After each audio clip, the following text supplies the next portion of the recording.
In this question, we are discussing another problem of dominance property. Previous जो हमने question किया था dominance property का था, उसके अंदर हम क्या करते थे, प्लेयर ए और प्लेयर बी की स्ट्रैटेजीज को डोमिनेट करते थे और डोमिनेट करके हमारी मैट्रिक्स क्या करते थे 1:1 या फिर हम कह सकते हैं कि 2:2 तक की मैट्रिक्स को रिड्यूस करने की कोशिश की जाती थी वहाँ पे। अब मान लो कि हमारी मैट्रिक्स क्या हो रही है 2:2 तक रिड्यूस नहीं हो रही है, तो उस टाइम पे हम क्या करेंगे, डोमिनेंस प्रॉपर्टी को कैसे यूज करेंगे ये हम इस क्वेश्चन में देखने वाले हैं। तो यहाँ पे सेम है, हमारा प्लेयर ए है, प्लेयर बी है। प्लेयर ए हमारा क्या था, प्रॉफिट के लिए लुक करता है और प्लेयर बी क्या करता है, अपने लॉस के लिए लुक करता है। तो देखेंगे यहाँ पे कि भाई हमने क्या करना है, सेम करना है कि जैसे हम लास्ट क्वेश्चन में किया था, स्ट्रेटजीज को डोमिनेट करते हैं तो ऐसे ही इसके अंदर करना है। सबसे पहले हम कंपैरिजन कर लेते हैं A1 एंड A2 का। सबसे पहले हम क्या कर रहे हैं, रो वाइज डोमिनेट कर रहे हैं, तो रो को क्या करते हैं, कंपेयर करते हैं A1 और A2 को। 3 and 3 इक्वल है, 2 and 4 ग्रेटर है, ठीक है जी। 4 and 2 तो यहाँ पे क्या हो गया, सेकंड एलिमेंट जो ये थर्ड एलिमेंट है फर्स्ट रो का, थर्ड एलिमेंट ग्रेटर है लेकिन सेकंड रो के ये वाले एलिमेंट ग्रेटर हैं। तो यहाँ से हम क्या कंक्लूजन निकालते हैं कि भाई A1 और A2 का कंपैरिजन पॉसिबल नहीं है। नेक्स्ट कंपैरिजन करते हैं A1 and A3। A1 and A3, 3 and 4 is greater, 2 and 2 equal है, 4 and 4 इक्वल है, 0 and 0 इक्वल है। अब बात आती है A1 एंड A3 की कि भाई हम क्या कर रहे हैं, A1 और A3 को कंपेयर करते हैं। तो A1 और A3 को जब कंपेयर कर रहे हैं तो 3 and 4 is greater, 2 and 2 equal है, 4 and 4 इक्वल है, 0 and 0 तो ये दोनों भी क्या है, इक्वल है। तो यहाँ पे क्या बताती है कि भाई A3 के सारे एलिमेंट क्या हैं, A1 से या तो ग्रेटर है या फिर A1 के इक्वल है। तो यहाँ पे क्या हुआ कि भाई A3 जो स्ट्रैटेजी है वो A1 को डोमिनेट कर रही है। तो यहाँ से क्या हो जाएगा, A1 डोमिनेट हो जाएगी। क्या हो गया, ये हमारा फर्स्ट डोमिनेशन हो गया, ठीक है। उसके बाद हम क्या कर लेते हैं, कॉलम वाइज, यानी कि बी अपनी कौन सी स्ट्रेटजी को डोमिनेट करेगा ये देख लेते हैं। सबसे पहले हम कंपेयर करते हैं B1 and B2। B1 and B2 को कंपेयर करते हैं तो 3 and 4 इज ग्रेटर, 4 and 2 यहाँ पे 4 ग्रेटर है, यानी कि जब हमने फर्स्ट एलिमेंट कंपेयर किया तो उसमें क्या है, B2 ग्रेटर है। लेकिन जब हम सेकेंड एलिमेंट को क्या करते हैं, कंपेयर करते हैं तो उस टाइम पे क्या आता है, B1 ग्रेटर होता है। तो इसलिए ये कंपैरिजन हमारा पॉसिबल नहीं है। ये वाला कंपैरिजन हो गया था, ये वाला कंपैरिजन पॉसिबल नहीं है। तो नेक्स्ट कंपैरिजन करते हैं B1 and B3। B1 and B3, 3 and 2, 3 greater है जी, 4 and 4 इक्वल है, 0 and 0 इक्वल है। तो सेम क्या हो रहा है कि B1 के एलिमेंट क्या है, B3 से या तो ग्रेटर है या फिर उसके इक्वल है। तो कंडीशन को फुलफिल कर रहा है ये। तो यहाँ पे हम क्या करेंगे, बी लॉस के लिए लुक कर रहा है, तो जहां से बी को मैक्सिमम लॉस हो रहा है वो उसको डोमिनेट कर देगा, यानी कि B3 स्ट्रैटेजी ने B1 को डोमिनेट कर दिया है। तो ये हमारा सेकंड डोमिनेशन हो गया। अब हमारे पास क्या बच गया है, 3 into 3 की मैट्रिक्स बच गई है। बी के पास भी 3 स्ट्रैटेजी है, ए के पास भी 3 स्ट्रैटेजी है। तो यहाँ से देखो, अब हम क्या करेंगे, रो वाइज कंपेयर कर लो, कॉलम वाइज कर लो या फिर रो वाइज कैसे भी कंपेयर कर लो, हमने फर्दर डोमिनेशन करना है। तो अब हम करते हैं A2 और A3 का comparison. A2 and A3, 2 and 4 is greater, 2 and 4 is greater. यहाँ से कंपैरिजन पॉसिबल नहीं है A2 और A3 का, क्योंकि इस रो के अंदर क्या है, ये एलिमेंट ग्रेटर है और सेकंड रो के अंदर ये एलिमेंट ग्रेटर है। तो यहाँ से कंपैरिजन पॉसिबल नहीं है। नेक्स्ट कंपैरिजन करते हैं A2 एंड A4 का। A2 and A4, 4 and 4 equal है जी, ठीक है। 2 and 0, 2 ग्रेटर है, तो यहाँ तक ठीक है। नेक्स्ट 4 and 8, यहाँ पे क्या हो गया, ये A4 जो है ये वाली ग्रेटर होगी। दो एलिमेंट, एक एलिमेंट इसका ग्रेटर, एक एलिमेंट लास्ट वाले का ग्रेटर। तो इससे ये क्या है, ये कंपैरिजन भी पॉसिबल नहीं है। तो बच गया क्या, A3 एंड A4। किस किस का कंपैरिजन किया हमने, A2 एंड A3 का कंपैरिजन किया, not possible. A2 and A4 का कंपैरिजन किया, वो भी पॉसिबल नहीं हुआ। अब बच गया हमारे पास A3 एंड A4, इनका कंपैरिजन करके देख लेते हैं। 2 and 4 is greater, 4 and 0, 4 is greater. तो सेम क्या हो गया, यहाँ पे भी वही सिचुएशन आ गई, तो इसका भी हम कंपैरिजन नहीं कर सकते हैं। कॉलम वाइज देख लेते हैं, B2 एंड B3 का कंपैरिजन कर लेते हैं। 4 and 2, 4 is greater, 2 and 4 is greater. तो comparison is not possible. Next आता है B3 and B4। B3 and B4, 2 and 4, 4 is greater, 4 and 0, 4 is greater। तो यहाँ पे भी क्या हो गया, फर्स्ट एलिमेंट इसका ग्रेटर है और सेकंड इसका ग्रेटर है, तो this comparison is also not possible. तो यहाँ से जब हम पूरी मैट्रिक्स को स्टडी करते हैं तो यहाँ से हमें क्या पता चलता है कि भी ये जो 3/3 की मैट्रिक्स है ये फर्दर रिड्यूस नहीं हो रही है बाय डोमिनेंस प्रॉपर्टी। तो इसके अंदर देखो हम अब क्या करेंगे, अब जब यहाँ से 3×3 की मैट्रिक्स फर्दर डोमिनेट नहीं होती है तो उस टाइम पे हम क्या करते हैं, हम जो एवरेज होते हैं, एवरेज लेते हैं हम जो हमारे कॉलम हैं उनका, या फिर रो वाइज जैसे भी हम कंपेयर कर रहे हैं तो उसी के अकॉर्डिंग हमने एवरेज लेना है। एक बार हम इसको अलग से लिख लेते हैं। ये हमने मैट्रिक्स को लिख लिया है, यहाँ पे 3×3 की मैट्रिक्स है। कंपैरिजन जब हमने किया कोई भी कंपैरिजन पॉसिबल नहीं हुआ, तो अब हम क्या करेंगे, जब B1 मान लो ये कंपैरिजन कर रहे हैं हम कॉलम वाइज, तो B2 को जब हम कंपेयर करते हैं तो उसको किससे कंपेयर करेंगे, इंडिविजुअली, इनसे तो नहीं हो रहा है, तो हम क्या करेंगे, इन दोनों का एवरेज लेंगे, यानी कि कंपैरिजन होगा B2 and B3 plus B4 divide by 2।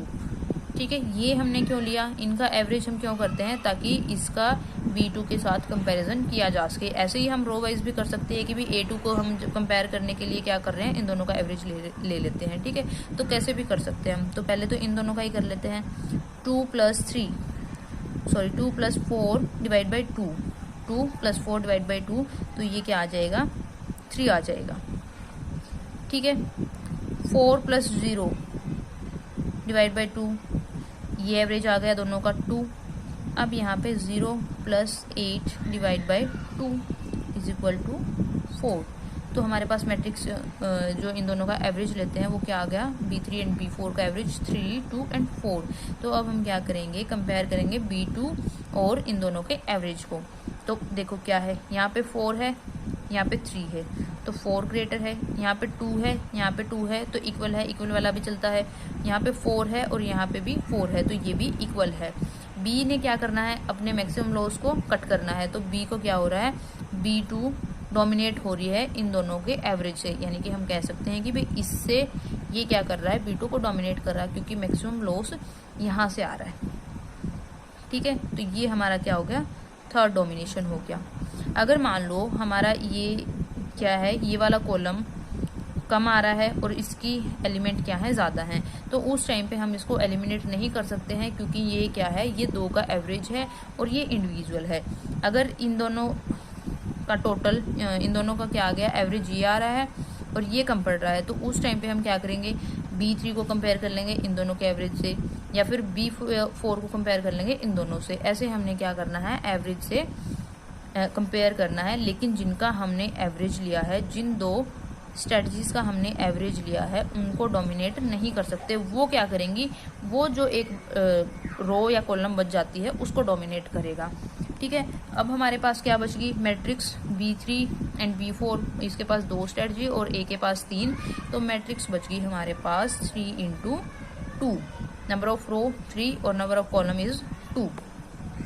तो देखो अब हम क्या करेंगे, कैसे करेंगे उसको, एक बार फिर से लिख लेते हैं इनको हम, B3 B4 2 4 4 0 0 8, ये A2 A3 एंड A4 ये हमारे पास बचा हुआ है।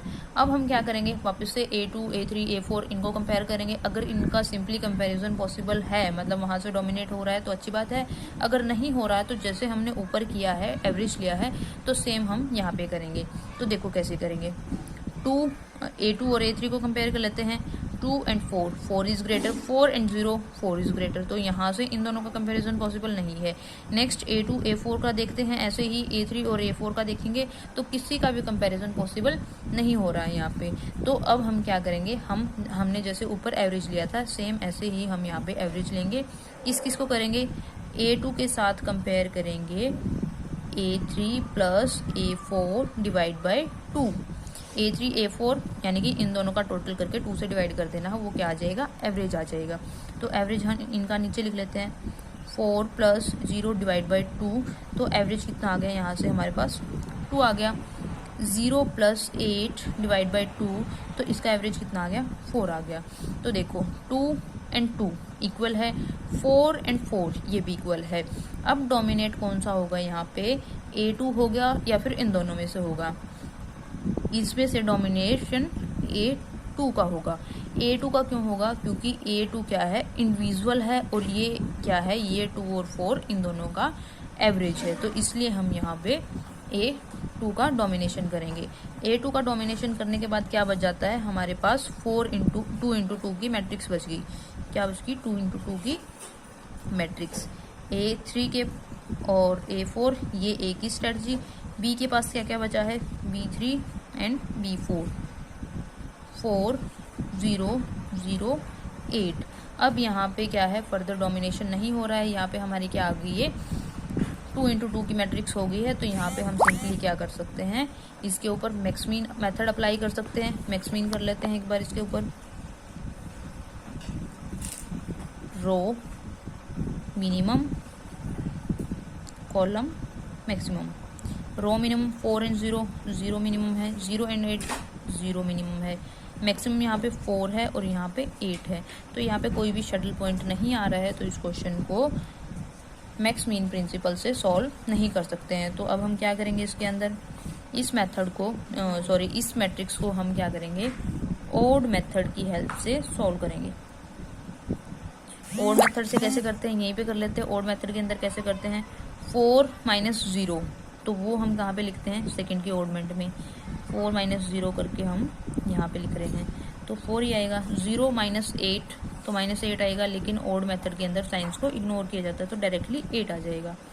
4 - 0 वो हम कहाँ पे लिखेंगे, इसके नीचे, यानी कि 4 0 - 8, तो यहाँ पे आ जाएगा इनको सॉल्व करके। तो अब देखो क्या आ गया, 8 + 4 12, 8 + 4 12, तो दोनों का टोटल, ओडमेंट्स का टोटल क्या आ रहा है, इक्वल आ रहा है। तो हम क्या कर सकते हैं, इसको ओड मेथड की हेल्प से सॉल्व कर सकते हैं। ओड मेथड की हेल्प से जब हमने सॉल्व किया तो प्रोबेबिलिटी क्या रहेंगी, A3 की प्रोबेबिलिटी निकालते हैं कि भाई ए प्लेयर A3 स्ट्रैटेजी को यूज़ करेगा। A3 का कितना है, 8 ओडमेंट है, A3 के सामने 8 और डिवाइड बाय टोटल 12, तो इसको जब हम कट करते हैं तो 2/3।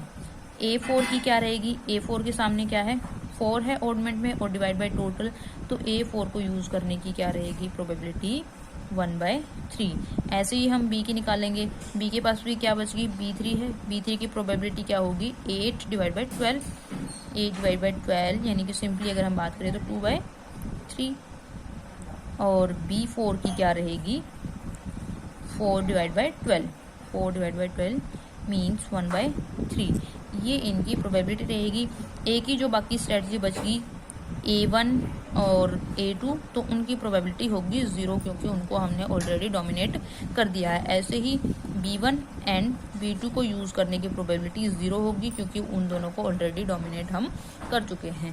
तो ऐसे हमने क्या करना है, एवरेज की हेल्प से, जैसे हमने यहाँ पे एवरेज करके क्या करना है, डोमिनेशन करना है।